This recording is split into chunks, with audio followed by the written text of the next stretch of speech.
Nagbabalik ang tulong ko pa sa Global. Vic Garcia po. At Abilene Garcia. Patuloy tayo sa ating tulong dagdag kaalaman sa ating topic na ano-anong dahilan bakit may mga taong hindi humingi ng tawad o nagsosorry. Pero review muna tayo ha. Number 1, wala siyang alam na nagawang kasalanan. Ba't kaya niya hingi siya ng sorry? Number 2, Ang pananaw niya, hindi mali ang kanyang ginawa. oo nga naman, ba't siya naman mag-sorry? Hindi na pala mali. Number 3, Mas malaki ang kasalanan ng iba. Ba't naman daw siya magsusorry? pero ang pananaw po namin, pareho kayo may kasalanan. Number 4, hindi naman daw siya ang nagsimula. May nagsimula, pinatulan mo, di pareho na kayo nagkamali. Okay. Yes. Ano pa? Number 5, wala daw pagkakataon o panahong humingi ng tawad. Mag-isip po kayo mabuti. Time is created.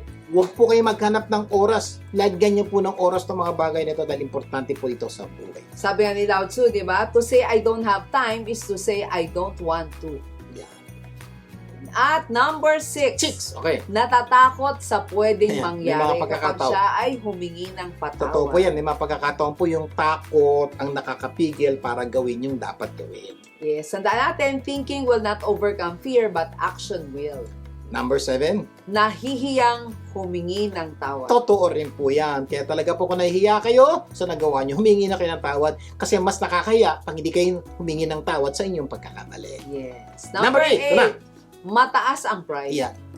Pride. Alam ang ibig sabihin ng pride? Pride. Kumisan po sa taas ng ating pride, ako hihingi ng tawad sa kanya Mas matanda ako. Mas matanda ako. Oo. Diba? Ako, o kaya, tatay ako. Yun po kumisan Bakit ko gagawin? Yung bagay na mas nakakaangat ako sa kanya, ba't ako hihingi ng tawad? Makinig po kayo dito. Ang sabi ng Bible, pride comes before destruction. So, ibig sabihin, pagka tumaas na yung pride mo, alam mo na yung kasunod. Diyos, tekto, hindi po kami Oh. nagsabi yan. Diyos po ang nagsabi nito. Pag ang tao daw po, may pride, o sa Tagalog, medyo Prideful, mayabang ng mayabang. konti, ang kasunod daw po niyan, distraction. Masisira ang buhay mo, masisira ang relasyon nyo. Ingat po, kasi po, Diyos po ang nagsabi nito, hindi po kami, kaya ang hiling po namin, kung yung pride ang madalas sa mag-asawa, Oh. nagkamali, parang, dalas nga siya magkamali, ba't ako hingi ng ano sa tingin niya, ayan. Because of that, may mga pong relasyon nasisira because of pride. And pride will always be the longest distance between two people. Tandaan nyo yan. Yan ang maghihiwalay talaga Kaya, sa relasyon. kaya nga po, kung yung pride po, may kilala po kami, mag-ina. Okay, alam nyo po, nagkamatayan na pareho, Oh, nakakalungkot. hindi po nag-usap. Tingin ko, ano man yung ginawa ng kabila that will karoon po ng ganong sitwasyon. At the end of the day, kadalasan po, pride lang po. Pride. So please po, throw away your pride. Kaya nga pala, pride will cost you everything, Yes. di ba? And leave you with nothing. That's the problem with pride. Correct. Ang dahil pong mawawala sa atin at iiwanan po tayo ng maraming bagay na wala po. So, please, gawin niyo po to. Set aside your pride. Fix your relationship. Sayang po ang inyong relasyon. Dahil po ngayon, may kilala kami, magkapatid po, ilang taon nang hindi nag-uusap, hindi nagkikita, lahat ng reunion at Christmas party, hindi pinupuntahan. Wala lang, pride lang. Yes. At kuminsan pag tinanong mo, ano ba dahilan? Ba't kayo nag-away? Kuminsan, Wala. hindi na nila maalala yung pinag-awayan nila. Ang laki ng problema. Number 9, ayaw sumunod sa Diyos. Yan. Isa pong dahilan bakit po may mga tao pong hindi humingi ng tawad. Kahit sinabi na ni Lord na humingi sila ng tawad, talaga po ayaw Ayaw parang sinasabi niya napakahirap. Tigas ulo Oo. Tigas ulo, tigas puso. Puso. Dahil bato na po yung puso, ayaw na pong gawin yung tawad. Alam mo, nabanggit mo yung nabanggit mo yung ayaw sumunod sa Diyos. Kasi ang sabi ng Diyos sa Matthew 5:23-24, so if you are offering your gift to the altar, and there remember that your brother has something against you. Ibig sabihin, may ginawa may sama Ginawa ng siya, loob oo. sa'yo yung tao. Sa'yo, leave your gift there before the altar and go first. Be reconciled to your brother.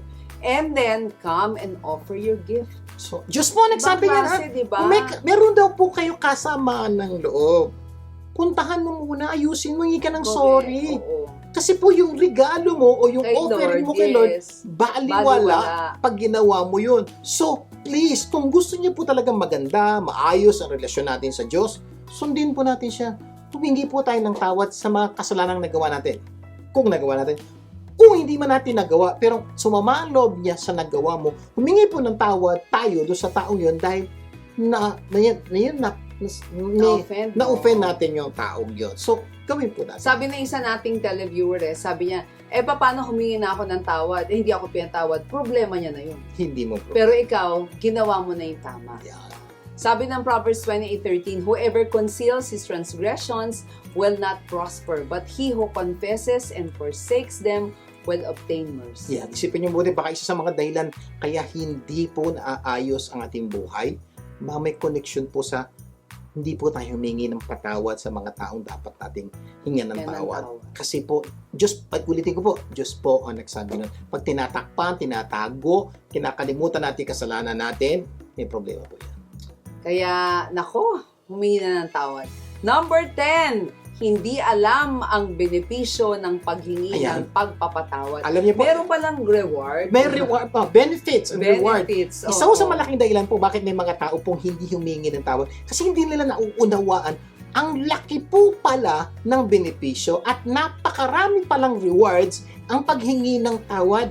At malamang, by this time po, tinatanong nyo, Sir, ano-ano ba ang mga benepisyo at reward ng paghingi ng tawad? Malamang, pag nadinig ko yan, hihingi na ako ng tawad. Okay? Ikaw naman ang ma-encourage, no? Sa mga deadma, sa mga patay mali siya, ikaw na ngayon isipin mo, ay, may benefit pa. Kung alam ko lang na may benefit, humingi ginawa ko ng na. tawad. Or, may kakilala kayo na ayaw humingi ng tawad. Pwede nyo pong alamin itong mga benepisyo nito, i-share nyo sa kanya. Yes. At malamang pag share nyo po itong mga benepisyong ito, baka ma-encourage na po siyang humingi ng tawad. So, ang good news po, marami po talagang benepisyo at rewards ang paghingi ng tawad. Ang bad news ay ito, hindi pa natin pag-uusapan dahil patapos na ang ating programa. Pero ang good news, sa susunod na linggo, pag-uusapan natin ang mga benepisyo ng paghingi ng tawad at pagpapatawad. Take note, by next week, may dagdag na tayo.